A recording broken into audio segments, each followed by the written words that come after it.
Hola, muchísimas gracias por su asistencia. Muy buenos días.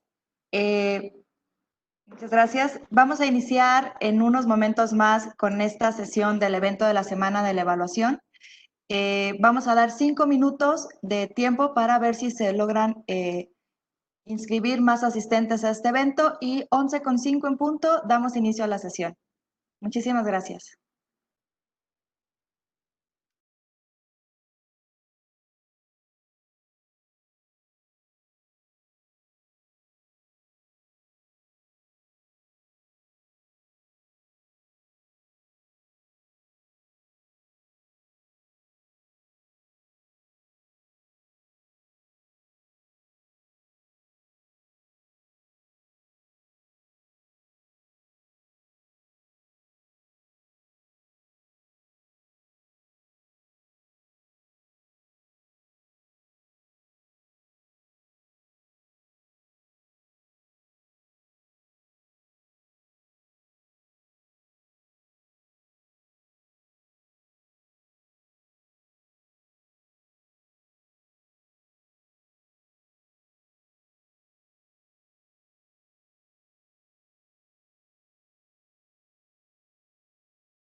Bueno, muchísimas gracias.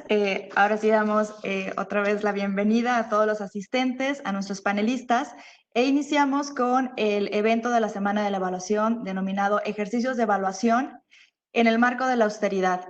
Es una discusión en torno a ejercicios de evaluaciones internas y mixtas que, bueno, como sabemos, en esta coyuntura de recursos todavía más escasos para la Administración Pública Federal, han implicado algunos obstáculos adicionales al ejercicio de la evaluación.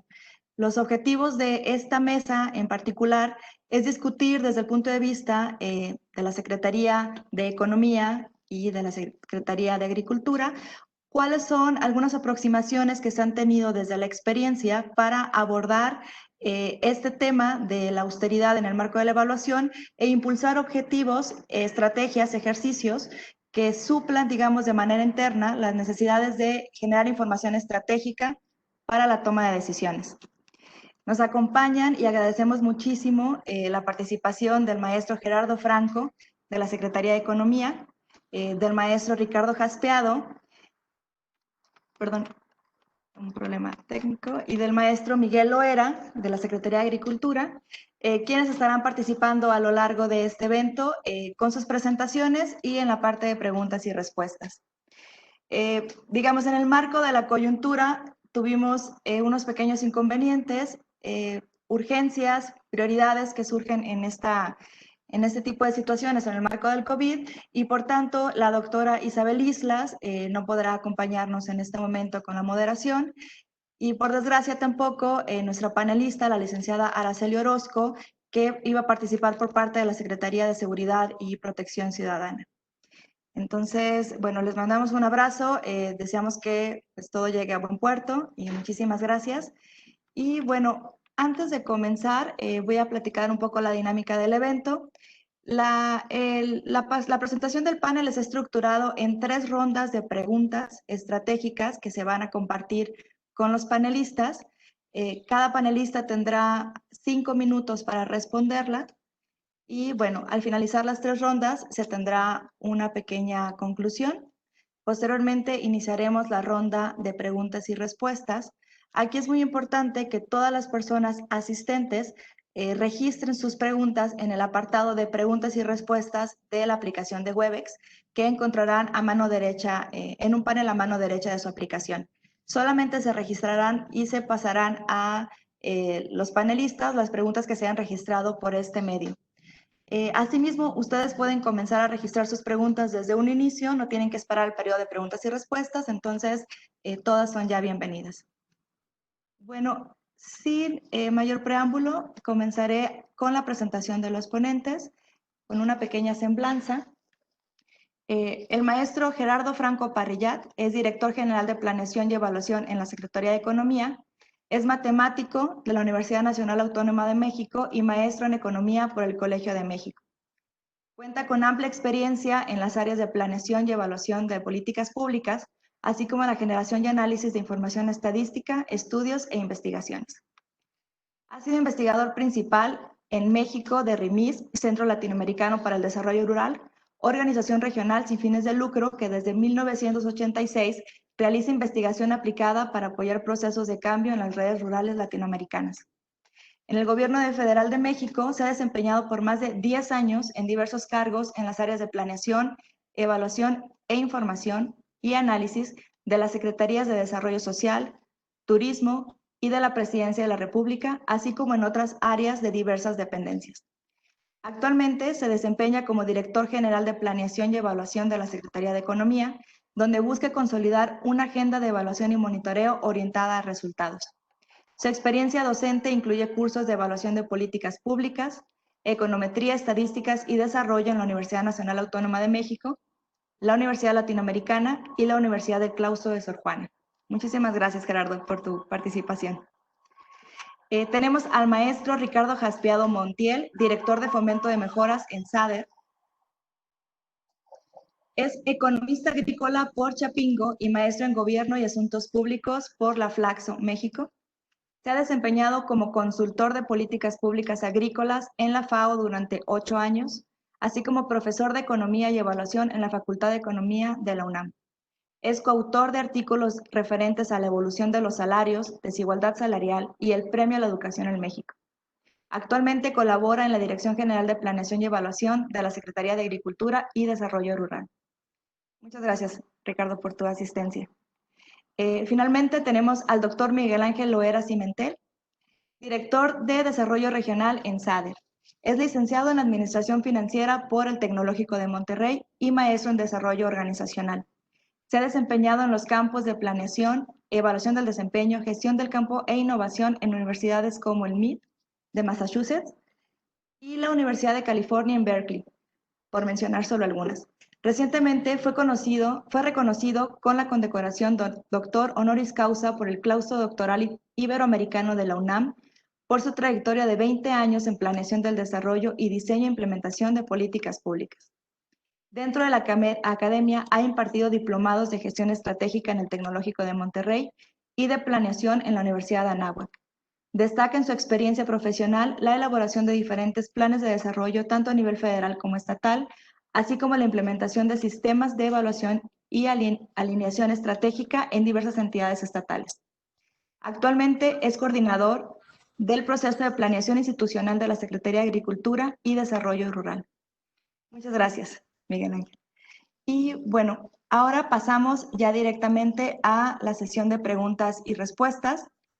Para dar inicio, simplemente establecer un orden, comenzaría SADER y posteriormente la Secretaría de Economía en cada una de las rondas de preguntas. Se abrirán espacios de respuestas para 5 minutos en cada intervención, entonces les agradeceríamos muchísimo acotarse a este tiempo. Muchas gracias. La primera pregunta con la que se abriría el debate sería, ¿qué mecanismos alternativos a la evaluación externa se han implementado en su dependencia para obtener información estratégica? Ricardo, por favor, muchísimas gracias. Hola Silvia, hola, ¿qué tal a todos?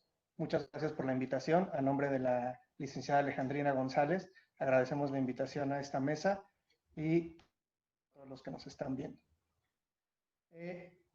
Para responder la pregunta, nosotros aquí lo vemos más que alternativos, los vemos como complementarios.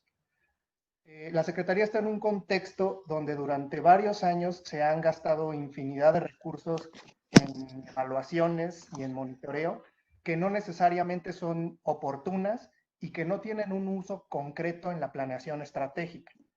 Sí, sabemos que tienen el mecanismo de aspectos susceptibles de mejora que van aportando a la mejora de los programas, pero no hay como tal, o por lo menos nosotros no identificamos esta mejora en la planeación estratégica, en la planeación macro. Es por eso que nosotros estamos aquí implementando 3 elementos que digo, no resuelven, pero mejoran bastante todo este proceso de planeación estratégica. Estos 3 elementos se los voy a comentar de manera general y al último les voy a decir cómo se integran para formar nuestro sistema de ciclo de planeación, monitoreo y evaluación. El primer elemento que tenemos es el monitor SADER. Este monitor es una herramienta informática que nos permite visualizar de una manera muy fácil el avance presupuestal, la cobertura de beneficiarios y las unidades físicas que entregan los programas en esta secretaría.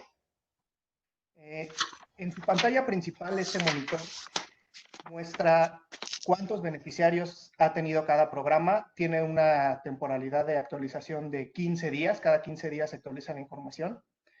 Podemos ver cuántos beneficiarios hay, cuántos recursos se ha dispersado y cuántas unidades, ya sea predios beneficiados en producción para el bienestar, ya sea toneladas acopiadas en la parte de precios de garantía, es decir, la unidad de medida del beneficio también la tenemos. Esto en la pantalla principal, y en las pantallas adicionales podemos ver detalle por programa, por estado y por municipio. ¿Sí? Esta herramienta es para visualizar el avance de los programas. El segundo elemento que tenemos aquí es la supervisión de los programas.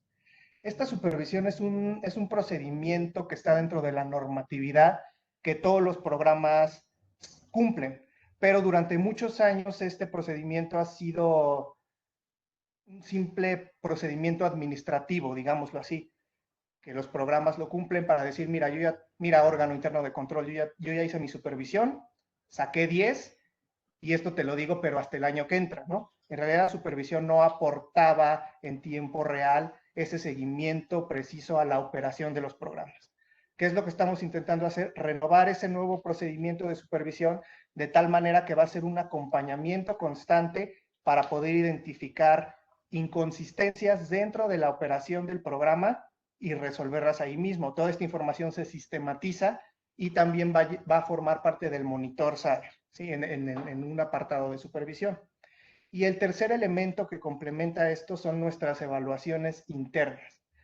¿Qué son estas evaluaciones internas? Son evaluaciones que no están mandatadas como tal en el PAE, ni siguen las metodologías normadas y conocidas en el ámbito de la evaluación, sino se trata de análisis ad hoc, surgidos a partir de necesidades estructurales, coyunturales o estratégicas por parte del secretario o de los tomadores de decisiones.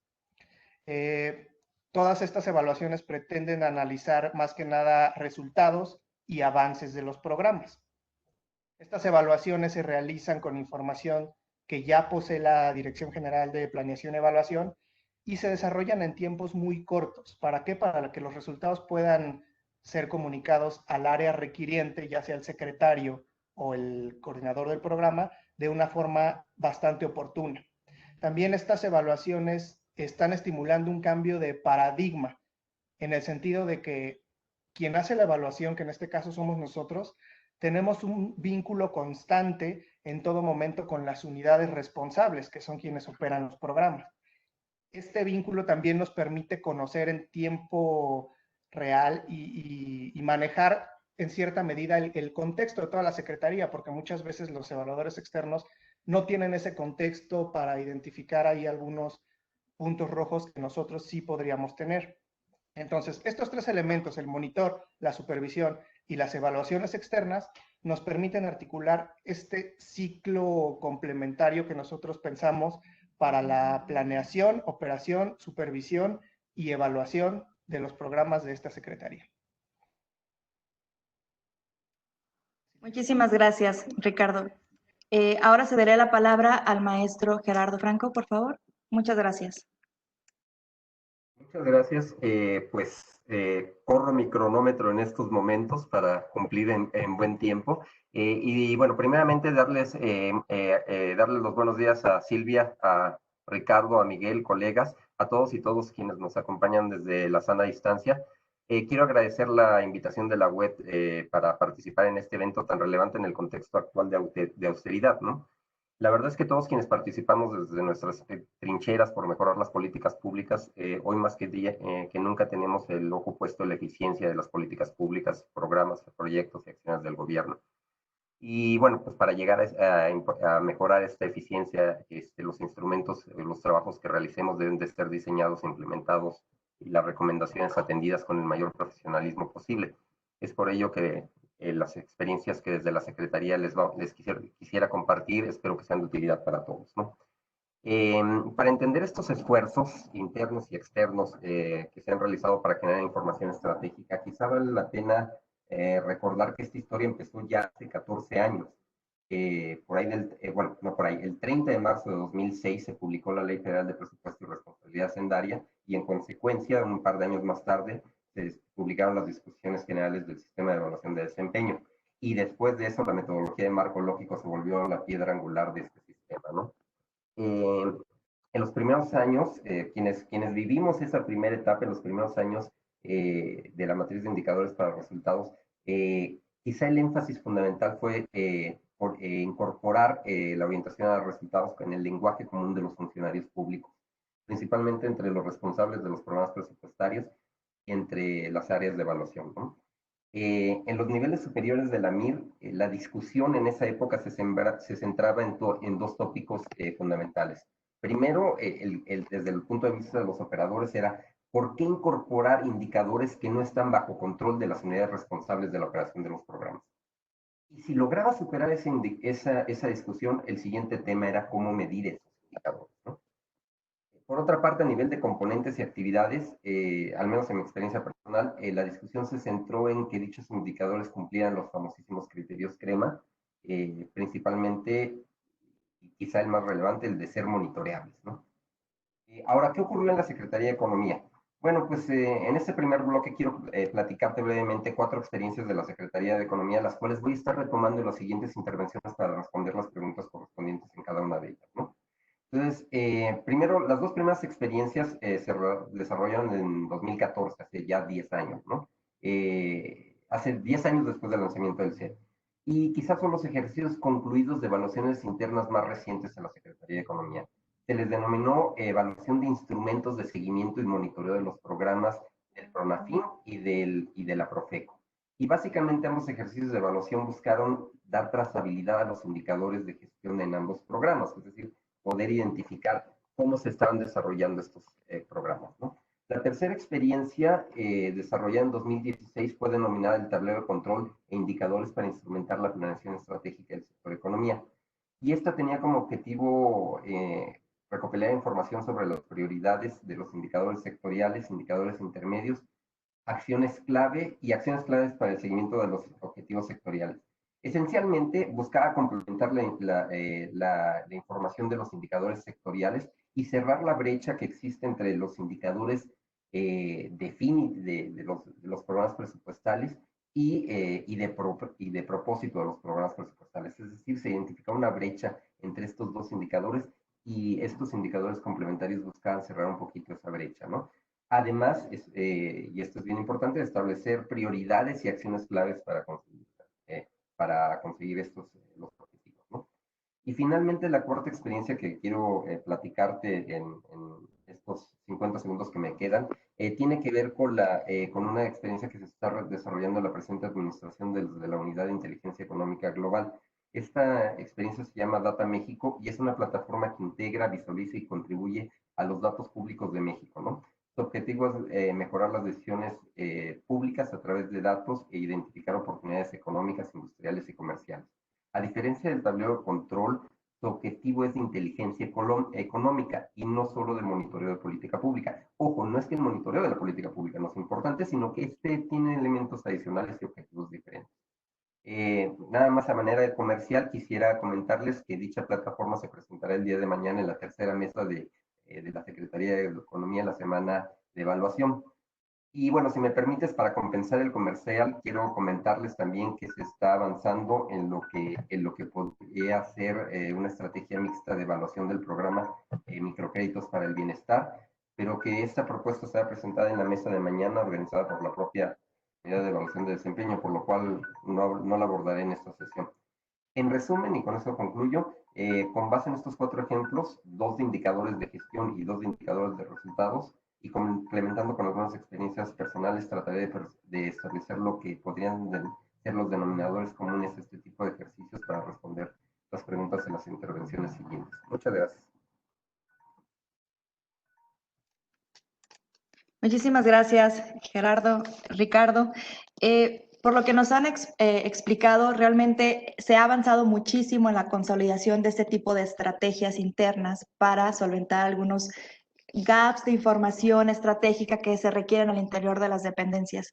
Hablábamos, por ejemplo, de algunas ventajas de estos ejercicios como la oportunidad, es decir, se pueden realizar en periodos cortos o ser de una respuesta mucho más rápida que la evaluación del desempeño tradicional como la conocemos. Hablábamos de un contexto y una cercanía que se tiene evidentemente desde las áreas de planeación y evaluación de las dependencias hacia los operadores de programa que claramente nutren esos ejercicios internos de evaluación o mixtos. Hablábamos de requerimientos que a todos los que hemos trabajado en la APF nos ha pasado que de repente se solicitan desde los altos mandos de información estratégica al momento. Y comentabas, Gerardo, ahorita al final el tema de completar información, que si bien los instrumentos que se han desarrollado en el marco del CED, pues realmente otorgan muchísima información, todavía hay una brecha que tal vez no se alcanza a cubrir, ¿no? Lo que comentabas de fin a sectoriales, otros gaps de información estratégica. Ahora, estas todas son ventajas que bien se han documentado de estos instrumentos. La siguiente pregunta más bien se relaciona con, la voy a leer textual, para no perder ningún elemento, dice, ¿qué elementos y características se consideran deseables o necesarios en una metodología de evaluación interno mixta para garantizar la objetividad? Y con esto me refiero a que estos elementos tienen ciertas bondades, pero no se desprenden de la endogeneidad, digamos, de los resultados que se pueden generar a través de un análisis interno de los resultados del programa. Entonces, ¿ustedes cómo han abordado este tema de la objetividad, que es el gran valor agregado de las evaluaciones externas, como se han desarrollado hasta el momento en torno al sistema de evaluación del desempeño? Y bueno, ahora cedería la palabra para responder esta pregunta al doctor Miguel Loera de SADER, por favor, y posteriormente a la Secretaría de Economía. Muchas gracias. Hola Silvia, gusto en saludarte y primero muchas gracias a la doctora Isabel Islas por la invitación. Nos sentimos muy honrados de participar en este panel. Te comento, saludos a todos los que nos están escuchando. Primero hay que entender el tipo de evaluaciones que estamos haciendo en la Secretaría. El primer ejercicio que hicimos fue una evaluación de resultados de los programas prioritarios del 2019 con un enfoque regional, es decir, qué es lo que está sucediendo por cada programa y qué resultados se están generando en cada una de las regiones, ¿no? La Secretaría tiene 5 regiones a través de las cuales enfoca de una forma diferenciada pues, los apoyos y las acciones que ejecutan, ¿no? para cada programa. Partiendo desde este punto de vista, el diseño de esas evaluaciones lo enfocamos en 5 grandes elementos. El primero es el objetivo de la evaluación, ¿no? Tener perfectamente claro cuál es el propósito de esta, cuál es el set de variables que vamos a estar midiendo, es decir, el qué, el cómo, para quién va a utilizar la información, por qué se requiere esta información, y eso es parte de la definición del alcance de la evaluación, ¿no? En términos de objetivo, el propósito de la misma. El segundo lo hablaría en términos del usuario de la información. No es lo mismo generar una información y un análisis muy concreto, muy específico para el secretario que va a ayudar a la toma de decisiones en términos presupuestarios, en términos de mejora de la operación del programa, en términos de eficiencia operativa, que la información que puede utilizar un operador y un dueño del programa, ¿no? Entonces, aquí empezamos a hacer una mezcla con los operadores entre información estratégica contra el modelo operativo, ¿no? O sea, ¿qué identificamos que pueda contribuir a la mejora de la operación del programa? En el tercer punto, yo diría que es el poder incorporar el contexto actual, ¿no? Hacer un análisis de coyuntura. Si bien hay información que genera y que es muy valiosa de las evaluaciones que se hacen año con año como parte del PAE, no necesariamente contemplan el contexto político, ¿no? Los cambios a lo mejor de dirección y de enfoque a atender ciertas necesidades específicas y que no se ven plasmadas y no se ven reflejadas en las evaluaciones. El deber ser que nos dice la metodología de marco lógico nos establece elementos para el diseño, pero a veces la información que genera está desfasada y los hallazgos no retroalimentan el proceso de planeación, ¿no? Entonces, el tener una evaluación muy sencilla que permita incorporar este contexto de coyuntura nos permite meter variables en el análisis que inicialmente no teníamos contempladas. El cuarto punto diría que es el tipo de análisis, y que más o menos lo que mencionaba Ricardo, en términos de hacer una evaluación de resultados contra avance. Y aquí el elemento que ha sido indispensable es la vinculación del evaluador con las unidades responsables. Cuando hay una evaluación externa, que es importante que sea objetiva y que a lo mejor es neutral, pero también hay una falta incluso a lo mejor de desconocimiento de cómo opera la naturaleza de cada programa.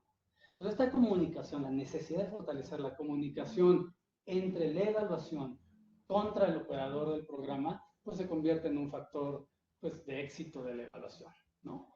Y por último, que ya lo mencionaste tú, Silvia, lo mencionó también Ricardo, hemos identificado la oportunidad de los hallazgos.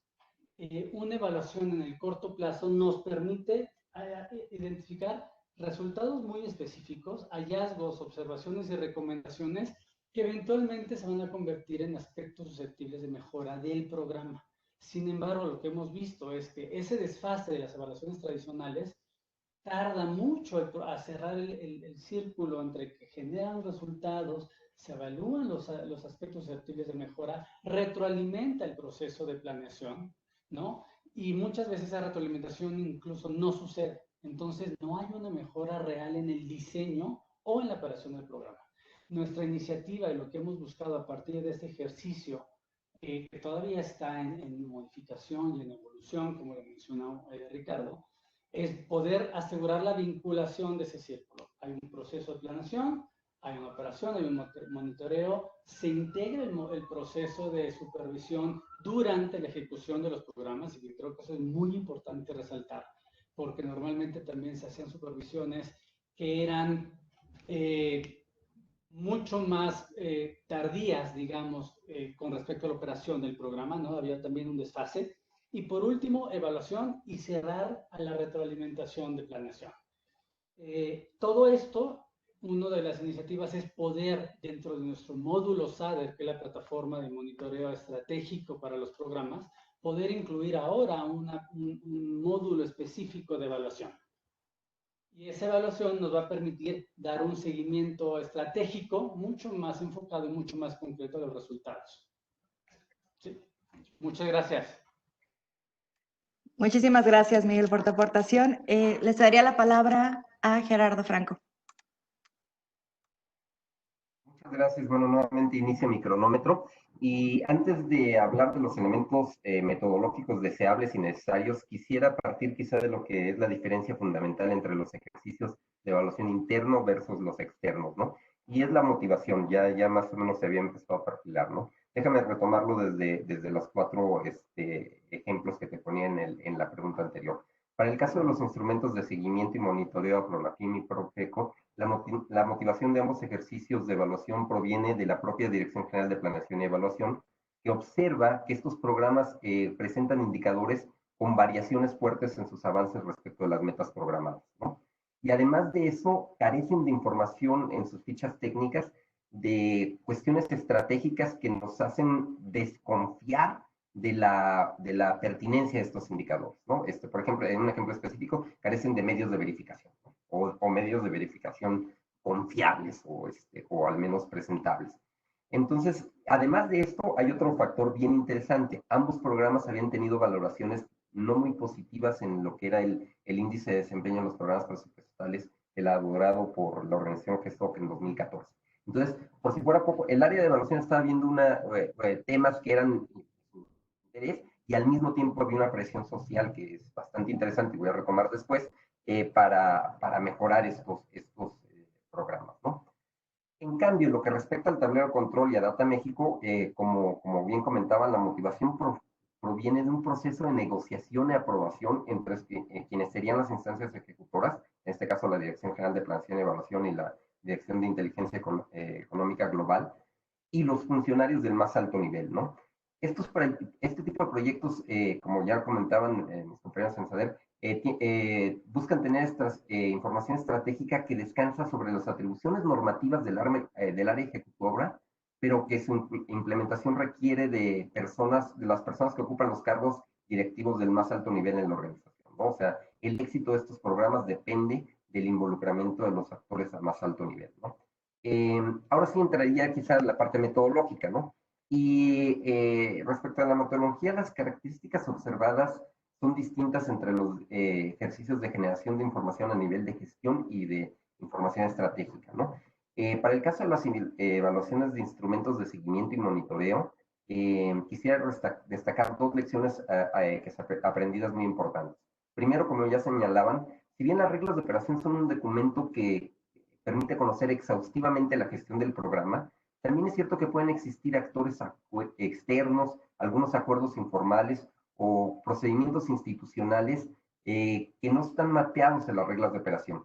Y bueno, esta situación es muchísimo más compleja cuando no se trata de programas sujetos a reglas de operación, ¿no? Entonces, y eso nos lleva a que el área que tiene quizá mayor conocimiento de estos programas, después del área que los opera, obviamente, son las unidades de evaluación. Y esto hace que la investigación, como ya comentaban, fluya más fácilmente, ¿no? El segundo aspecto importante a considerar, o el segundo hallazgo importante a considerar, es que estos ejercicios siempre iban acompañados del trabajo de campo. Y no porque estén aquí nuestros amigos de SADER, pero de verdad, en el campo es donde mejor se aprende de los programas, ¿no? Es donde se puede obtener información más relevante, ¿no? Si bien la información de gabinete permite plantear algunas hipótesis de investigación, el trabajo de campo donde verdaderamente se validan y explican la mayor parte de las hipótesis, ¿no? Y esto nos permite generar conocimientos que muchas veces escapan a los propios operadores del programa. Por ejemplo, respecto a la forma que apoyan algunos actores externos como los capacitadores o las microfinancieras en los casos de los programas que les platicaba hace algunos minutos, ¿no? Ahora me brinco a la metodología utilizada en el tablero de control y Data México, ¿no? Y estas son esencialmente distintas, ¿no? La primera metodología partía de identificar los indicadores que se generan por agentes externos y que inciden agentes externos, estoy pensando en INEGI, en el índice de competitividad del Foro Económico Global, etcétera, y que mejor aproximan los resultados esperados de las políticas públicas, las estrategias y programas de la Secretaría, ¿no? Entonces, y en contraste, Data México busca integrar, visualizar y distribuir datos públicos, ofreciendo a los tomadores de decisiones los análisis que genera la Unidad de Inteligencia Económica Global, ¿no? Entonces,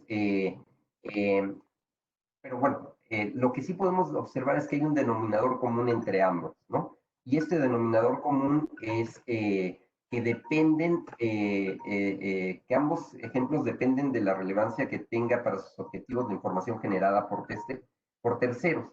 Pero esta información si se trata de información de interés nacional, el mecanismo del Estado mexicano descansa en el Sistema de Información Estadística y Geográfica. Y ese es el espacio de discusión ideal para estos tipos de indicadores, ¿no? Particularmente los comités técnicos especializados. La Secretaría de Economía participa en 12 comités técnicos especializados, agrupados en 3 temáticas, 6 comités del área de economía, 3 de demografía y del área de demografía y social, y otros 3 del área de geografía, medio ambiente y ordenamiento territorial y urbano, ¿no? Creo que verdaderamente hay un área de oportunidad en cerrar la brecha que puede existir entre las necesidades de información, la demanda de información que tenemos las dependencias y la información disponible, que es la oferta que hoy en día genera el INEGI. Hace poco se realizaron pues ejercicios para retomar las encuestas de ocupación y empleo, por ejemplo, y hacer propuestas, y no siempre la participación es suficiente de la dependencia. Pero bueno, toda la información estratégica, no toda la información estratégica es de interés nacional. Cuando se trata de indicadores de resultados de los programas presupuestales, particularmente los indicadores de propósito, las experiencias de medición requieren como comentaban, de la suma de voluntades entre los responsables de la operación del programa y las unidades de evaluación, ¿no? Además de recursos presupuestales para realizarlas, ¿no? Dejando de lado de momento el tema presupuestal, como ya comentaban, el éxito metodológico de estos ejercicios radica en la solidez técnica del área de evaluación, y bueno, este aspecto, pues por desgracia, puede ser variable entre dependencias, ¿no? Si quieren, ya se agotó el tiempo y así le dejo de momento. Muchas gracias. Muchísimas gracias, Gerardo. Bueno, ya con la información que nos han proporcionado, a mí ya me entró muchísima duda porque este tipo de instrumentos, digamos, pueden llegar a perfeccionarse a través, como comentaba Miguel, de una metodología compleja que cubra varios elementos críticos para el establecimiento de resultados, digamos, objetivos, o como comenta Gerardo, del armado de instrumentos, del diseño de instrumentos que, alimentados por fuentes de información externas, estadísticas oficiales, levantamientos externos por terceros, pueden llegar realmente a constituir complementos de información muy relevantes para la toma de decisiones a nivel estratégico de las dependencias. La tercera pregunta se orienta un poco a esto, a ver cómo es que en un entorno de unidades de evaluación dedicadas no solamente al seguimiento o a la realización de evaluaciones externas, sino a la generación de información y de instrumentos que suplan este tipo de necesidades estratégicas dentro de la dependencia, pueden convivir unas y otras, ¿no? Ambas tienen bondades extraordinarias, como lo hemos estado discutiendo. Entonces, la tercera pregunta que pondríamos sobre la mesa sería: ¿qué ventajas o desventajas se observan en las experiencias de ejercicios de evaluación interno mixto en comparación con las evaluaciones externas, ¿no? Digamos, no estamos planteando un escenario donde unas sustituyan a las otras o las desplacen, sino más bien hablamos de una forma de combinarlo estratégicamente de tal forma que pues obtengan la información relevante y necesaria para tomar las decisiones. ¿O qué opinan ustedes? ¿No? Básicamente es aquí donde se abre un poquito el debate. Entonces comenzaríamos con la opinión de Sader, por favor. Muchas gracias. Gracias, Silvia. En este sentido, te voy a platicar un poquito las ventajas que hemos tenido con esta evaluación interna que ya realizamos de resultados con enfoque regional. El primer elemento de ventaja que nosotros consideramos muy importante en este contexto es el costo. ¿Por qué? Porque prácticamente tiene un costo cero y es información valiosa, dependiendo de cómo se lleve el proceso, pues es una evaluación en realidad de calidad, que si la pides por fuera, sí te cuesta bastante. ¿Sí? Entonces, ese es el primer elemento, el costo. El segundo elemento que vemos como ventaja es la oportunidad. ¿Por qué? Porque este ejercicio lo hicimos, que será en un mes, quedó completamente realizado el análisis de todas las regiones completas. Entonces, dependiendo del objetivo que se plantea en la evaluación, pero tú puedes tener resultados mucho más oportunos que en términos de evaluaciones externas. Otra ventaja que nosotros planteamos es la disponibilidad de información, el alcance de esa información. ¿Por qué? Porque, en primer lugar, la Dirección General de Planeación y Evaluación ya cuenta con información para realizar este tipo de análisis.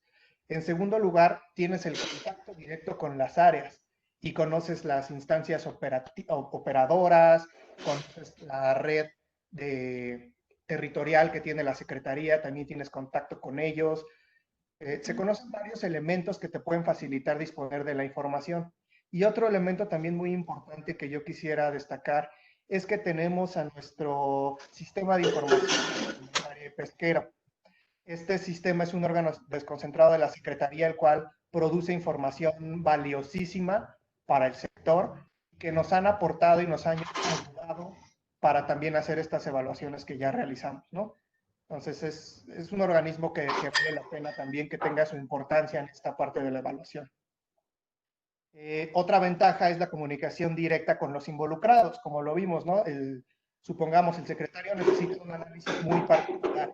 Se le puede presentar un avance y él, a partir de ese avance, puede detectar información adicional que se le puede agregar. Y eso lo hacemos en corto, digamos, ¿no? Entonces, es un producto mucho más preciso para el uso que se está buscando. Y por último, una ventaja es la versatilidad. ¿Por qué? Porque la metodología o los análisis que hagas se ajustan conforme lo requiera el secretario o las unidades responsables. También existen desventajas. Una de las que vemos es que estos estudios, estas evaluaciones, pueden tener un sesgo. ¿Por qué? Porque quienes las realizan estamos aquí dentro de la Secretaría, tal vez estamos ya prácticamente tan metidos en la operación, en la problemática, en la estructura, que no nos damos cuenta de ciertos elementos que alguien externo se da cuenta y los plasma en la evaluación. Ese es un problema que considero. No nos hemos dado cuenta, ¿no?, de esos posibles sesgos, pero seguramente pueden estar ahí. Otra desventaja que encontramos es el fundamento jurídico, el fundamento legal, refiriéndonos a la fuerza que tengan estas evaluaciones en términos de cumplimiento. ¿Por qué? Porque si bien ahorita son ejercicios que está llevando a cabo esta dirección, pero están muy normados, ¿sí? Nada le dice a la unidad responsable que tiene que colaborar con nosotros para llevar a cabo esta evaluación. Eso se traduce en otra desventaja, ¿no? Si no compartes la información correcta, si no, digamos, le aportas información valiosa a la unidad responsable, también corres el riesgo que la unidad responsable pues ni siquiera le interese este trabajo que estás haciendo. Entonces es parte del esfuerzo adicional que hay que hacer, ofrecer información útil a la unidad responsable para que esto se vaya rompiendo ese paradigma que comentaba al principio, ¿no? Que sea un ejercicio a la par. Y por último, otra desventaja que encontramos también son mecanismos de seguimiento. ¿Por qué? Porque esto también está desarrollando con el tiempo, pero ahorita no tenemos manera de revisar cómo se van incorporando los resultados de estas evaluaciones a la mejora estratégica, como si hay un mecanismo muy claro en los aspectos susceptibles de mejora, ¿no? Tienen todo un ciclo, un proceso. Aquí se puede plantear algo, pero todavía no está tan desarrollado puntualmente, ¿sí? Esas son las ventajas y desventajas que nosotros encontramos a reserva de discutir posteriormente algunas. Muchísimas gracias, Ricardo. Muy interesantes todas las reflexiones y el balance. Ahora le cedemos la palabra a Gerardo Franco, por favor. Muchas gracias. Muchas gracias. Bueno, indudablemente, pues creo que ya se ha dicho mucho de esta temática y bueno, para ver las ventajas y desventajas, quizá hay que ir comparando una a una las evaluaciones internas previamente expuestas por lo que podrían ser las evaluaciones externas, ¿no? Primero recordemos que los lineamientos generales de evaluación de los programas federales de la Administración Pública Federal establecen una categoría denominada evaluaciones complementarias como aquella que son de aplicación opcional de acuerdo a las necesidades e intereses de las dependencias y entidades, siempre y cuando no se encuentren previstas en el PAE. Es decir, son evaluaciones cuya motivación es interna. Y en ese sentido podemos entonces suponer que las evaluaciones internas se han desarrollado hasta la fecha en lo que serían y que serían cuantificables esencialmente como evaluaciones complementarias. La verdad es que no tengo información del número de evaluaciones complementarias que se han desarrollado desde 2008 a la fecha, pero supongo que el número de evaluaciones complementarias es muchísimo menor que el número de evaluaciones que se han mandatado en el PAE, ¿no? Pone ahí un reflector de qué tanto se ha estimulado o sea, se ha incentivado la realización de estas evaluaciones complementarias, internas o externas, ¿no? Ahora, déjame partir ya las ventajas y desventajas, ¿no? Primeramente, creo que es evidente que la evaluación tiene dos públicos objetivos. Por una parte, la sociedad en general y por otra, los funcionarios públicos. En general, las ventajas de las evaluaciones internas es que se realizan de acuerdo a las necesidades de la dependencia. Pero, ¿qué pasa si estas no son igualmente valoradas por la sociedad? El ejemplo más emblemático que te he presentado es el caso de la trazabilidad de los indicadores de Pronafini y de Profeco, de las que te platicaba hace un rato, ¿no? Pues bueno, es bien interesante y para la dependencia fue muy importante el asegurar que la información que le estábamos proporcionando a los ciudadanos fuera de calidad.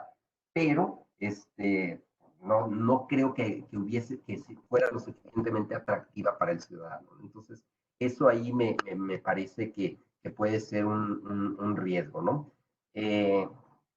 Además, durante estos 13 años que han pasado desde la publicación de los lineamientos, parece que no se han logrado generar, como les comentaba, los incentivos necesarios para que las dependencias cuenten con una agenda de evaluaciones complementarias. Y desde mi punto de vista, es uno de los mayores retos del sistema de evaluación de desempeño, ¿no? Ahora déjame regresar a las metodologías, ¿no? Y ya lo hemos platicado aquí. La ventaja fundamental de las evaluaciones internas radica en el conocimiento específico que las unidades de evaluación tienen respecto a la operación de los programas, ¿no? Incluidos los denominados acuerdos formales e informales que pueden estar ocurriendo en la institución, ¿no?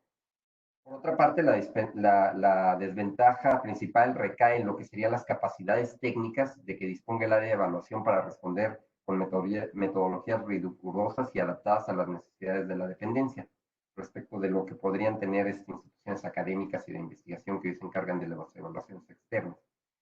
Sin embargo, atenuemos este punto. Si consideramos que en un caso extremo que las unidades de evaluación no contaran con suficientes capacidades técnicas, bueno, pues esta desventaja impactaría de por sí el proceso de selección y supervisión del evaluador externo. ¡Pum! ¿No? O sea, de todas formas estaríamos en un problema, ¿no? Cabe en estos momentos quizás reflexionar sobre las necesidades de conocer e implementar metodologías de evaluación adicionales a las que tradicionalmente se encuentran en los lineamientos y en el PAE. La verdad es que el menú de alternativas se ha concentrado en las evaluaciones tradicionales de diseño, consistencia y resultados, especificación políticas de desempeño, ficha de indicadores básicos y ficha de monitoreo y evaluación. Por ponerte un dato, la Secretaría de Economía ha realizado 154 evaluaciones entre 2008 y 2019 y únicamente 14 de ellas difieren de las previamente mencionadas. Y aquí te va nuevamente un comercial. Mañana estaremos presentando una experiencia denominada Evaluación de Competencia en los Mercados, el caso del mercado de medicamentos, la cual es una evaluación interna en la que incluso se cuantifican monetariamente los ahorros por la implementación de las recomendaciones de esta evaluación, ¿no? Otras ventajas y desventajas se presentan respecto a los resultados de las evaluaciones internas, ¿no? Y como decíamos, la objetividad y la transparencia con que se difundan estos resultados son claramente los puntos críticos de las evaluaciones internas o mixtas, ¿no? Para atenuarlos, quizás se requeriría que las unidades de evaluación cuenten con perfiles adecuados de funcionarios públicos y con la mayor independencia posible de los funcionarios responsables de la operación de los programas, ¿no? Y luego, y ya finalmente, con esto concluyo mi intervención, como ya comentaban, al no existir mecanismos formales de seguimiento a las recomendaciones de las evaluaciones internas o mixtas, las mejoras que se puedan realizar dependerán de la capacidad de incidencia del área de evaluación, ¿no? Y pero esto no necesariamente es distinto de la evaluación externa, pues es una realidad que está presente en todo momento. Me permito citar aquí un pedacito de lo que fue el informe del BID, en el informe denominado la política de las políticas públicas, ¿no? Y ahí hay un texto que me gusta mucho porque dice: un enfoque estrictamente tecnocrático para la formulación de políticas públicas elude los pasos de debate, negociación, aprobación y ejecución. Si tratas de promover un cambio en políticas haciendo caso omiso del vínculo que existe entre los procesos políticos y la formulación de política, puedes desembocar en reformas fallidas o expectativas frustradas, ¿no? Así concluye esta cita y bueno, pues con ello mi intervención. Muchas gracias.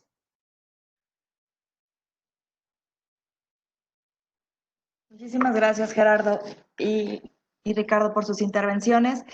En realidad, las reflexiones que se han generado son interesantísimas.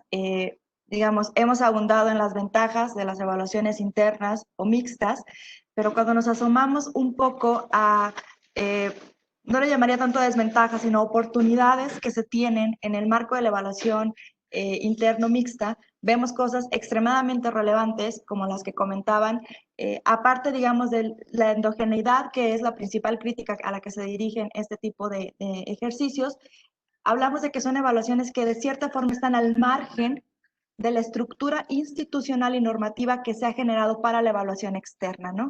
De ahí que se deriven limitaciones en su seguimiento o en sus alcances, en su transparencia, en su publicación. Entonces, digamos, un gran reto que se retoma de estas conclusiones sería cómo atraer a la formalidad, ¿no? del SED este tipo de ejercicios, sin que esto le reste pues todo el potencial que tiene en sus ventajas.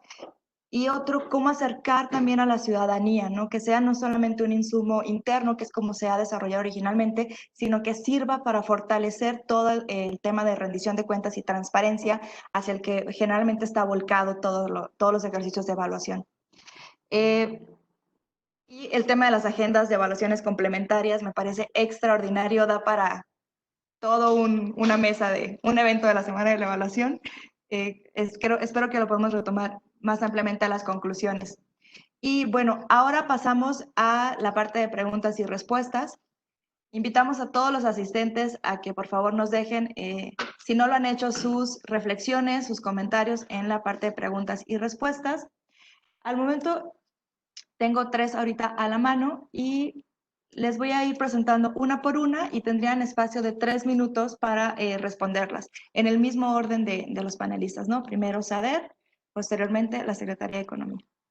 La primera pregunta es la siguiente y es bastante polémica, la pongo a su consideración. Son: ¿las evaluaciones internas podrían sustituir a las evaluaciones externas incluidas en el PAE? Por favor.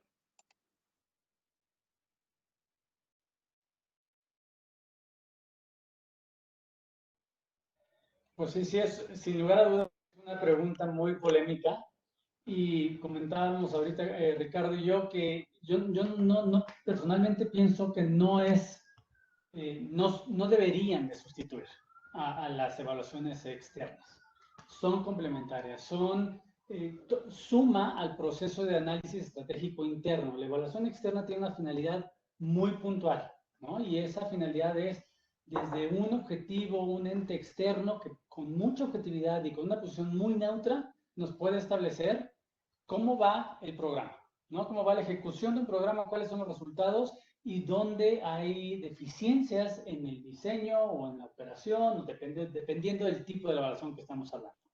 En el caso de una evaluación interna, atiende necesidades muy focalizadas, muy específicas.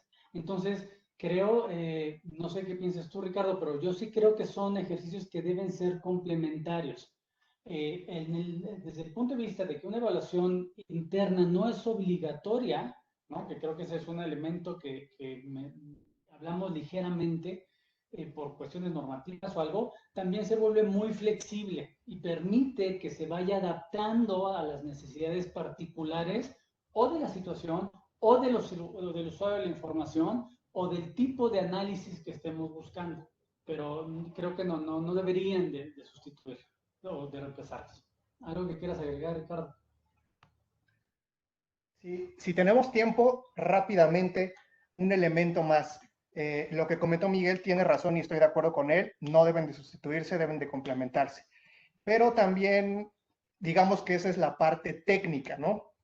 Tomando en cuenta la nueva administración y los elementos del contexto actual, también yo creo que es un llamado de atención a las evaluaciones externas para más con estas internas. ¿Por qué? Porque sí hay cierto, digamos, desfase en tantos años ya de evaluación externa, tanto incremento en el costo de las evaluaciones externas, tanto, y digámoslo así porque así es, ¿no? Cierto concentración de las instancias evaluadoras, de todas las evaluaciones de la administración pública, que no necesariamente hay ese campo de competencia y no se están generando los resultados deseados realmente en la mejora de los programas derivados de la evaluación externa. Sigo, ¿verdad?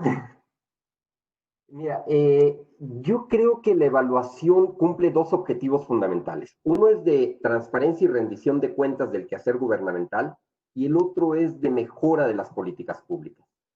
Estos dos, y curiosamente estos dos ejercicios tienen champions distintos, ¿no? O sea, uno podría pensar que Coneval es el champion de la transparencia y rendición de cuentas y que la unidad de evaluación del desempeño es el champion de la mejora de las políticas públicas, ¿no? Si tuviéramos que separarlos. Ahora, estos champions no están separados, ni tampoco los objetivos están separados.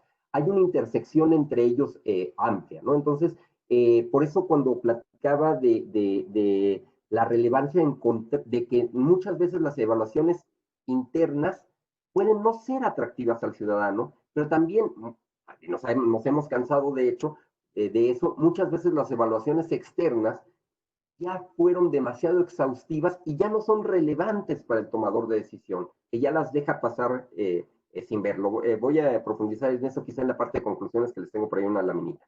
Pero pero vamos, creo que podemos encontrar ese espacio de intersección sin forzarlo demasiado. Y lo que sí, en mi opinión personal, es que nos hemos volcado mucho a la parte de rendición de cuentas y poco a la parte de mejora de las políticas públicas, ¿no? El desbalance entre estos dos objetivos me parece que se ha puesto de manifiesto. Excelente, muchísimas gracias por sus reflexiones. Tenemos una segunda pregunta que dice, lo voy a leer textual, dadas las políticas de austeridad, ¿las evaluaciones externas son un gasto necesario? Muy polémicas, como digo, estas intervenciones. Saber, por favor. Gracias, Ari. Digo, Ari, Silvia, perdón. Pues mira, viendo ciertas dimensiones para responder, sí es un gasto necesario. ¿Por qué? Porque es en cumplimiento al PAE, ¿no? El PAE también dice que puedes decir que no tienes recursos y no se lleva a cabo, pero siempre es importante cumplir y cumplir el objetivo de generar esta evaluación para que se puedan mejorar los programas.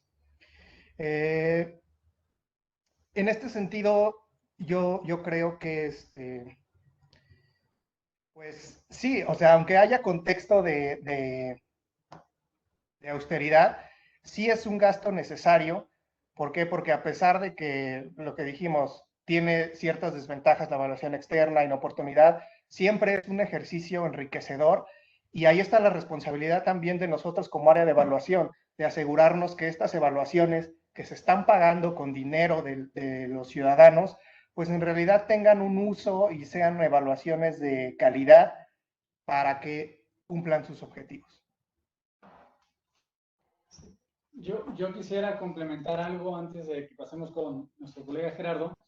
Creo que es importante priorizar las necesidades de evaluación, ¿no? O sea, yo creo que ha venido, como lo comentamos al principio, una tradición en el que cada vez las evaluaciones han sido más costosas, duran más tiempo, generan resultados que a lo mejor ya los tomadores de decisiones, cuando entregan esas evaluaciones y los resultados, ya no retroalimentan siguiente programa porque ya en los términos de entrega ya pasó el tiempo de las definiciones de las reglas de operación.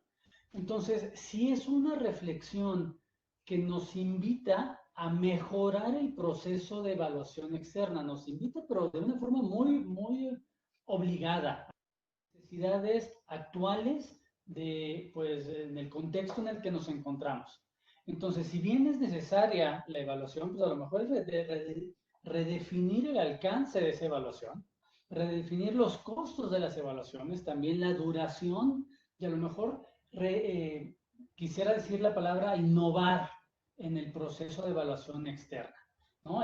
Se ha hablado de una metodología que inicia siendo un tanto restrictiva y que es muy estructurada bajo la forma en cómo se aplican las evaluaciones externas, pero todo este nuevo contexto nos invita a rediseñar ese proceso.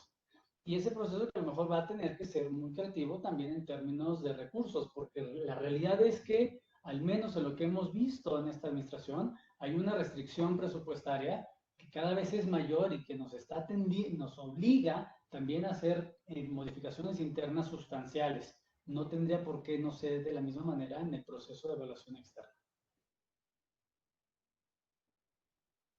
Híjole, a ver, yo creo que los programas pueden existir sin evaluaciones externas, pueden incluso tener operar e incluso tener resultados muy positivos sin tener evaluaciones externas o internas, ¿no? O sea, eso es una realidad. Ahí pueden seguir operando toda la vida, ¿no? La pregunta es, ¿cuál es el costo-beneficio de la evaluación? Si el costo-beneficio de la evaluación es positivo, entonces hay que hacer la evaluación, ¿no? Pero ¿cómo traduces el costo-beneficio? Bueno, pues en la mejora de los programas presupuestarios. Y de nuevo regresaría a este punto en donde dices, bueno, si el costo-beneficio lo mido a través de la mejora del programa, pues tiene que haber un proceso de implementación de mejora. La pregunta es qué tanto hemos logrado eso a través de los aspectos susceptibles de mejora. Y bueno, pues la verdad es que la respuesta de mi parte se las quiero presentar en la última lámina. Hasta ahí lo dejo.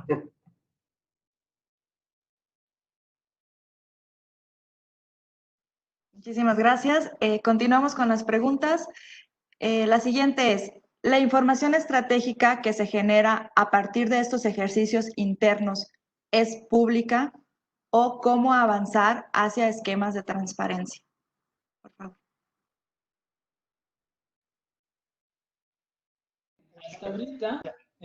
Hasta ahorita el primer ejercicio que hicimos del año pasado, 2019, que comentábamos, es información de uso del secretario, ¿no? Es generado con una necesidad muy particular del titular, ¿no? Y que va más orientada a ver la manera en cómo se están aplicando los programas en el territorio, ¿no? Desde de un enfoque regional.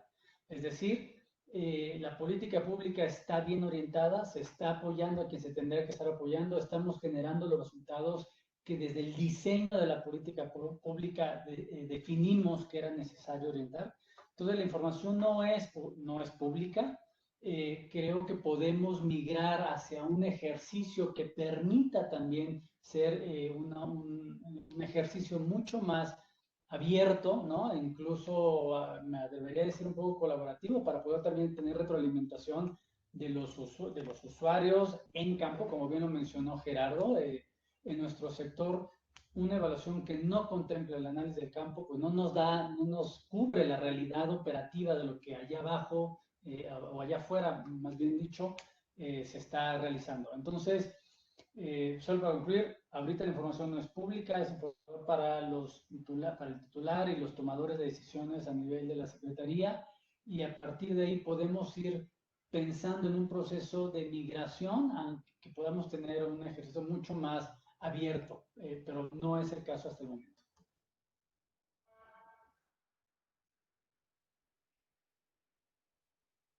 Coincido plenamente. Fíjate que lo reflexionaba, muchas veces comparamos, Ruflo lo hizo en algún momento en las evaluaciones externas, comparando el proceso de evaluación, en las evaluaciones de impacto, perdón, comparando el proceso de las evaluaciones de impacto con los avances en la medicina, ¿no? Y pues sí, un poco la evaluación es como ir al médico. ¿Y qué pasa cuando vas al médico y te presenta un diagnóstico pues desalentador, ¿no? Muchas veces lo primero que uno quiere hacer quedárselo, guardárselo y hacer las acciones que tenga uno que realizar para mejorar ese diagnóstico, ¿no? Si tienes un problema de obesidad, pues no lo vas a publicar en tus redes sociales diciendo, tengo un problema de obesidad, muchas veces, en el mejor de los escenarios, si la voluntad existe, empiezas a trabajar por atender ese problema, ¿no?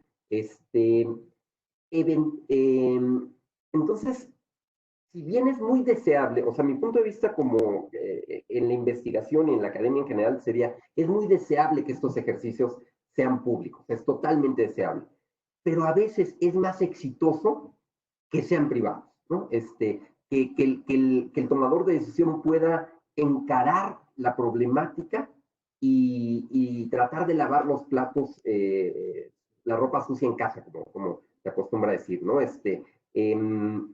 Entonces, bueno, yo creo que ahí hay una cuestión que todavía tendríamos que balancear. Yo no tengo una posición tan fuerte en ese sentido. Es deseable que sean públicos, pero creo que puede ser más exitoso que sigan por esta vía de ser ejercicios internos inicialmente.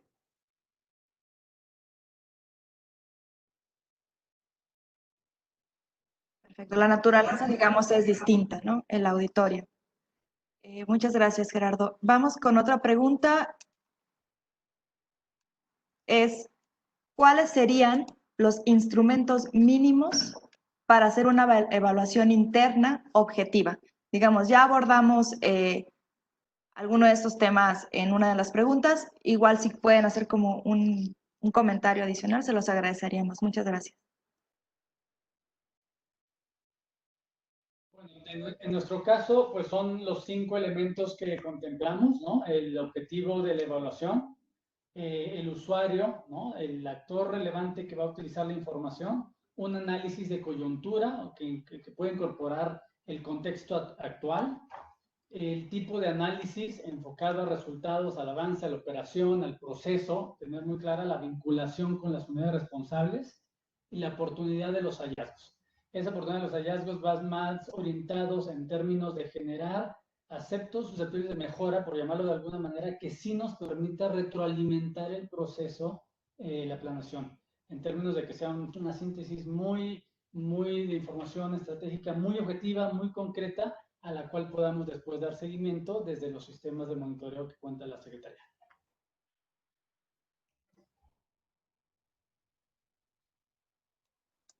Desde mi punto de vista, si me permite, Silvia, yo creo que la parte más importante es preservar esta independencia en la unidad responsable de la evaluación, ¿no?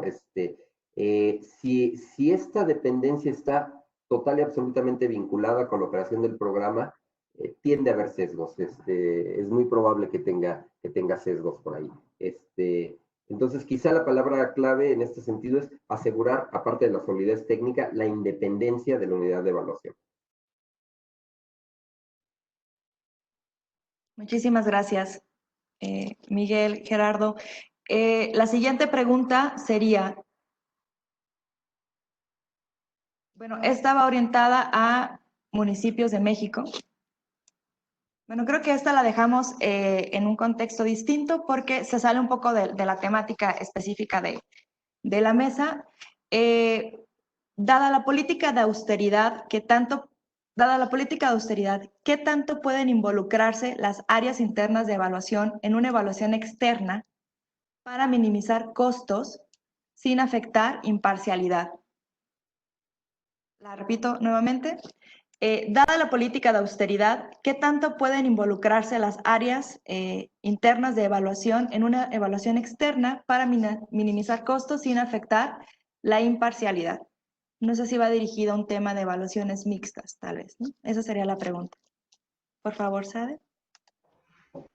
Sí, gracias, Silvia. En este sentido, y si no malentiendo la pregunta, es lo que en realidad hacemos las áreas de evaluación hasta ahora, ¿no? Que somos ese enlace entre una evaluación externa, somos quien coordina la evaluación, pero quien lleva a cabo la evaluación es una instancia evaluadora, ¿sí? En este sentido, digo, no podemos tanto involucrarnos para minimizar costos porque hay un proceso establecido para contratar a una instancia evaluadora, ¿no? Donde pues tú sigues los pasos y eliges a quien tú consideres que es el óptimo para la evaluación, pero los costos en realidad están determinados por el estudio de mercado y el tipo de evaluación que se hace. ¿Sí? Entonces, dentro de este margen es donde se puede mover la unidad de evaluación para minimizar los costos de una evaluación externa, nada más.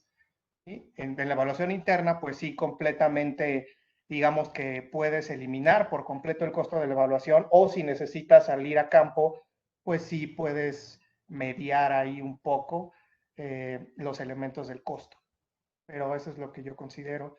Mike, no sé si quieras agregar. Mira, tiene pros y contras. O sea, la participación en las evaluaciones mixtas, la participación del área de evaluación es fundamental. Yo creo que tiene pros y contras y todo requiere de una negociación, ¿no? Por ejemplo, el área de evaluación puede trabajar mucho en el diseño de instrumentos, ¿no? Y ahorrarle costos al evaluador en diseñar los instrumentos con los que va a salir a realizar el trabajo de campo en una evaluación de resultados, digamos, ¿no? Entonces, le ofrece al evaluador esos instrumentos. ¿Qué puede ocurrir? Bueno, que el evaluador diga, sí, pero yo no estoy de acuerdo con tus instrumentos y entonces desconozco un trabajo previo.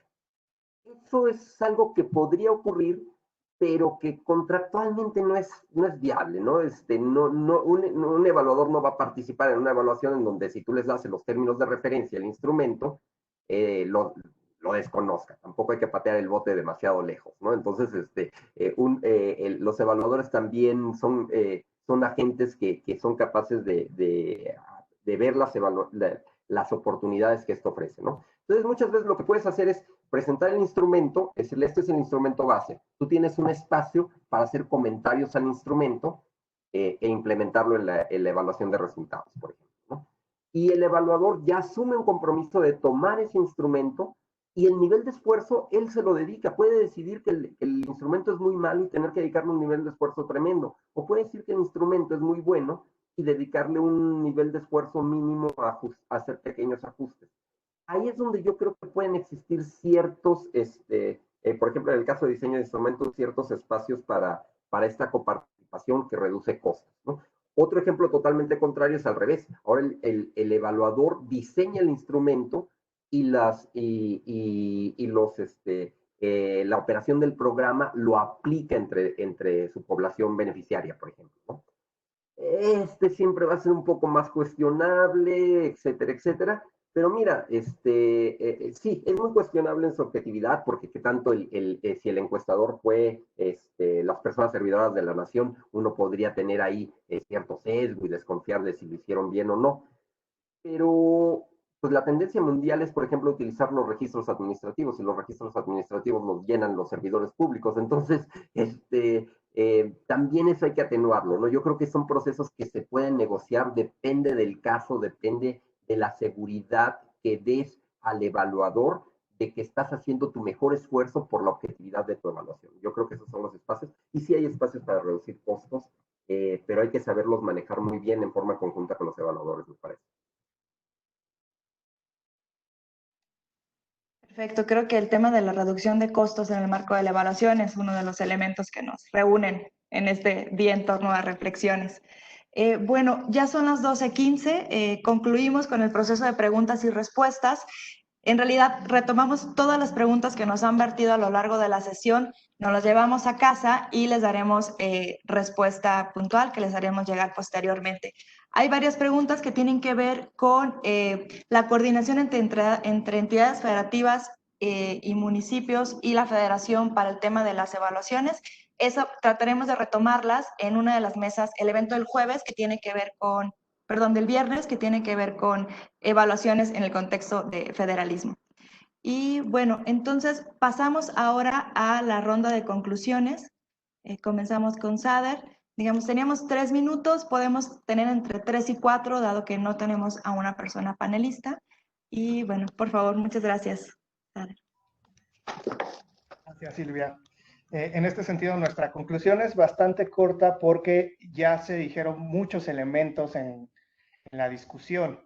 Entonces, lo único que nos resta para redondear es decir que este tipo de evaluaciones internas y mixtas en realidad se refieren a una innovación obligada por el contexto que estamos viviendo. Pero al mismo tiempo esta innovación obligada en realidad resulta benéfica y sana para la administración pública, tanto como para los tomadores de decisiones, y en algún momento esperamos que para la ciudadanía. Esta innovación también nos invita a seguir desarrollando este modelo de evaluaciones internas y mixtas para que no se quede estancado y todos estos elementos y áreas de mejora que hemos discutido aquí mismo, desarrollarlos, ¿no? Mejorarlos para que este sistema vaya avanzando y llegue en realidad a ser un instrumento que tenga un uso eficiente en la parte de la... También yo rescataría que esta innovación obligada invita hace una invitación a la evaluación tradicional de reinventarse y de coordinarse un poco más con las instancias, con las dependencias que estamos intentando hacer estos esfuerzos. ¿Para qué? Para, como lo dijimos al principio, que estos esfuerzos sean complementarios y no los estemos viendo de manera separada, y que se entienda muy bien una pregunta que nos hicieron, ¿no? ¿Debe una sustituir a la otra? Que la respuesta, que obviamente debería de ser que no, que se complementen, sea lo suficientemente clara y de manera automática en un futuro en estos dos tipos de evaluaciones. Mike, ¿quiere agregar algo? Yo quisiera complementar nada más y hacerlo en términos de una reflexión, ¿no? ¿Por qué evaluamos? ¿Para qué estamos haciendo evaluación? ¿Estamos evaluando para dar cumplimiento a un programa anual de evaluación, a un lineamiento? ¿O estamos evaluando porque creemos que a partir de la evaluación podemos mejorar la operación de nuestros programas? Entonces, el esfuerzo que hemos personalmente compartido con Ricardo y los que colaboramos en esta área ha sido cómo podemos hacer más con menos, cómo podemos mejorar la operación de los programas, cómo podemos asegurar que estamos generando resultados, cómo podemos tener evidencia de que las acciones que estamos implementando como política pública realmente se ven reflejadas en la mejora de a quien recibe o no de esa población objetivo. Entonces, yo lo cerraría como una reflexión y que quisiera dejar en el auditorio por qué es importante evaluar, desde dónde estamos evaluando, desde el cumplimiento de la obligatoriedad o desde la posibilidad de que tenemos una herramienta que nos permite mejorar nuestro servicio público. Gracias. Muchas gracias. Bueno, a manera de conclusión, yo retomaría un poquito esta historia de que iniciamos esta aventura en 2006 con el objetivo de poner el énfasis no en la gestión de los programas, sino en los resultados de los programas, por una parte. Y por otra parte, poner el énfasis en la mejora de los programas. Bajo esas dos premisas, quiero compartirte rápidamente lo que son los resultados que hemos tenido a lo largo de todo este ciclo, ¿no? Y si pueden ver en pantalla, del lado izquierdo están las evaluaciones de impacto que se han realizado en México desde 2007 a 2018. La evaluación de impacto es la regla de oro para mostrar el efecto de las políticas públicas. Y tuvo un empuje formidable inmediatamente después de la salida de la evaluación del sistema de evaluación de desempeño. 2009 tiene 11 evaluaciones de impacto y luego una caída abrumadora. Se dejaron de hacer evaluaciones de impacto. Es decir, no estamos mostrando el efecto real de los programas bajo la metodología de evaluaciones de impacto. Bueno, hay otra opción, es que tenemos que hacer primero evaluaciones que den cuenta del diseño y de la factibilidad, y etcétera, etcétera. Totalmente de acuerdo. Nada más que en la Secretaría de Economía, como te comentaba hace un rato, hemos hecho casi 150 evaluaciones distintas. Y si te fijas, el 90% se centra en evaluaciones de diseño, de consistencia y resultados, en las fichas de monitoreo y evaluación y en las FIP, fichas de indicadores básicos. 7 evaluaciones de proceso, que son de procesos, y 7 de otro tipo. Afortunadamente en estas de otro tipo aparecen evaluaciones de impacto y evaluaciones de costo-efectividad y otras cosas bastante interesantes que sí dan cuenta de los resultados del programa. Entonces, mira, el 5% de las evaluaciones que hemos hecho han sido para mostrar de alguna forma los resultados de las políticas públicas, ¿no? Es mucho el número, es poco, parece ser que es poco, pero a lo mejor es el equilibrio ideal. Sí y solo sí han tenido efectos en la mejora de las políticas públicas. Tú puedes haber hecho todas las evaluaciones de abajo y estar mejorando tus políticas públicas, aunque no seas capaz de mostrar tus resultados. Ahora, si me permites, observa entonces la lámina de abajo. En la lámina de abajo aparecen una clasificación de los aspectos susceptibles de mejora desde 2009 hasta 2019. Y, pues, ¿qué crees? El 50% de los aspectos susceptibles de mejora son autorreferenciados. Y por autorreferenciados me refiero a que te dice, analizaste el diseño y te dice que debes mejorar analizaste el diagnóstico y te dice que debes mejorar el diagnóstico del programa presupuestario. Perfecto. Analizaste la matriz de indicadores para resultados y dice que tu matriz de indicadores para resultados debe mejorar en sus indicadores, en su resumen narrativo, o alinearse a las reglas de redacción, etc. Está bien, son muy importantes, o sea, no quiero desconocer en lo más mínimo estos avances.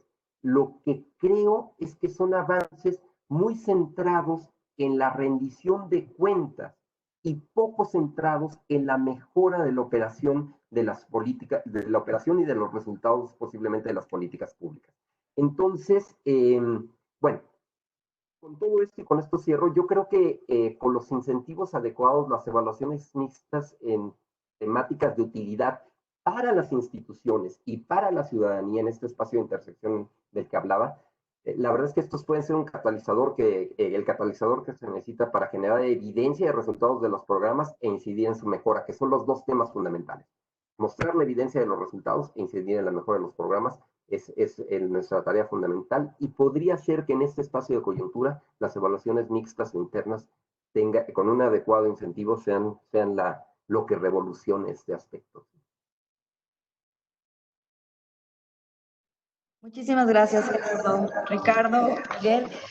Agradecemos muchísimo sus intervenciones. Voy a ceder la palabra a la doctora Isabel Islas, titular de la Unidad de Evaluación del Desempeño, para los comentarios finales de esta tan interesante mesa y la despedida. Muchísimas gracias. Hola, hola, ¿cómo están todos ustedes? Primero una disculpa porque no pude estar desde el principio, me incorporé ahí de manera incógnita como a la mitad, y escuché todas sus intervenciones y me parece que, híjole, como que ya se antoja otra mesa como para la tarde. Porque en realidad creo que este dilema que siempre hemos enfrentado los que llevamos en evaluación desde 2006 o 2007 es de qué lado es mejor, ¿no? O sea, sí nos quedamos con esta concepción probablemente mucho más purista de la evaluación externa o vamos transitando hacia la evaluación internas o complementarias, digo, o mixtas. Y una de las cosas que a mí me parece que siempre reconozco es cómo se ha avanzado en la cultura de la evaluación, que eso a estas alturas es indiscutible, ¿no? Creo que ya superamos un poquito el hecho de solo hacer evaluaciones por cumplir la norma. Claramente nos falta, a veces nos cuesta trabajo y le tenemos que jalar la oreja a las dependencias, pero creo que ya está mucho más internalizado la otra parte que ustedes comentaban en cuanto a concebirlas como mejora. Ahora, esa concepción de mejora, creo yo, que está internalizada entre los ya convencidos que somos todos nosotros, ¿no? Entonces, nosotros sí vemos una gran utilidad en los resultados de las evaluaciones externas que hasta ahora se han hecho, ¿no? Entonces, los aspectos susceptibles de mejora es prácticamente nuestra espada desenvainada diciendo, por favor, háganos caso, esto ayuda, esto sirve, aquí está el instrumento, ya no necesitas irte a leer el FODA, ya no necesitas irte a leer las conclusiones de las evaluaciones, aquí están en los aspectos. Pero parece que ese puente entre la generación de evidencia y el uso para la mejora nos falta. Básicamente lo que yo siempre he dicho desde el año pasado es, pues nos falta justo el presupuesto basado en resultados. Y justo ahí es donde yo le veo, en lo particular, una bondad en cuanto a hacer las evaluaciones internas, porque todos los que hemos hecho evaluaciones en más de una ocasión hemos escuchado desde los operadores de los programas cuando ven los resultados de las evaluaciones, decir, claro, es que me está recomendando esto porque él no sabe cómo es la vida diaria en el programa. Claro, por supuesto, o sea, se le hace bien fácil decirme tal. ¿Y qué creen? Que cuando metamos este complemento de la evaluación interna o mixta, pues con qué argumento decimos que no conocemos el interior, ¿no? Yo sí creo que las dos partes tienen la razón. Por un lado, el externo necesita estos ojos de ser súper objetivos y también es cierto que en muchas ocasiones el tiempo que dura una evaluación no te permite ser experto en la operación, en el detalle de los programas.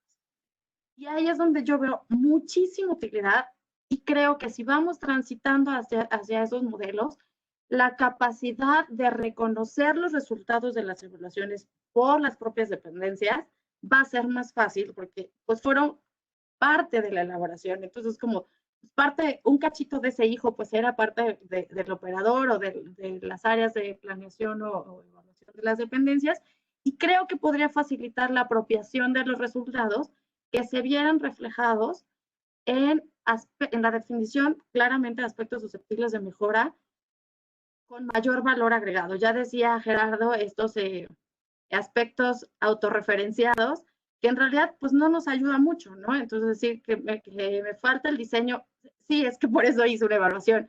Y entonces, qué bueno que me dijiste que me falta diseño o la matriz. Entonces, creo que trabajar en estos dos sentidos, en cómo cambias el mensaje de los resultados de las evaluaciones y luego, claramente, la tarea será cómo reestructuramos el mecanismo de los aspectos susceptibles de mejora para enfocarnos en aquellos donde generan francamente valor agregado y no estar buscándolos la aguja en el pajar, ¿no? Entonces, creo que quedo muy contenta por todo lo que han comentado. La verdad es que agradezco infinitamente su participación. Ha quedado claro a todos los asistentes de esta mesa que expertazos aquí están sentados y que saben de lo que hablan porque han trabajado este tema durante mucho tiempo desde distintas trincheras y que hoy nos quedamos con grandes reflexiones, tanto para la web como para los operadores de los programas y las áreas de evaluación. Entonces, de nuevo, agradecerles muchísimo, reiterarles que la unidad de evaluación del desempeño ahí está a sus órdenes para seguir revolucionando estos asuntos y seguir teniendo las discusiones que se deban de tener para ir diría Silvia, a terminar en un buen puerto. Entonces, de nuevo, muchas gracias. No sé si Silvia quiera comentar algo al final. Yo aquí lo dejo. Les mando un fuerte abrazo a todos los que estuvieron siguiéndonos, esperando que ustedes y sus familias estén sanos. Y pues nada, bonita tarde. Muchísimas gracias, Isabel. Bueno, con esto concluimos el evento. Básicamente, yo nada más me llevaría dos reflexiones generales. Una es cómo retomar estas grandes iniciativas de evaluaciones internas y mixtas y aproximarlo a nuestro esquema institucional y normativo del CED, digamos, cómo las traemos al redil. Y el otro es, básicamente, me quedo con las palabras de Miguel, innovar en el proceso de evaluación externa. Creo que llegamos a un punto donde las circunstancias, la coyuntura nos obliga a repensar todo lo que se ha construido en el marco del CED, traernos lo maravilloso que se ha logrado y dar un nuevo saque hacia las nuevas necesidades de una nueva administración y de otros tiempos, ¿no? Bueno, con esto concluimos. Muchísimas gracias, Ricardo, Miguel, Gerardo, por su presencia. Los invitamos al evento de mañana que también está coordinando la web. Son estrategias de evaluación para proyectos y programas prioritarios del Gobierno de México. Encontrarán la información en la página de Transparencia Presupuestaria y bueno, pues muchísimas gracias por su atención y buenas tardes. Muchas gracias, un placer. Buenas tardes. Muchas gracias a todos y todas. Muchas gracias. Chao. Chao.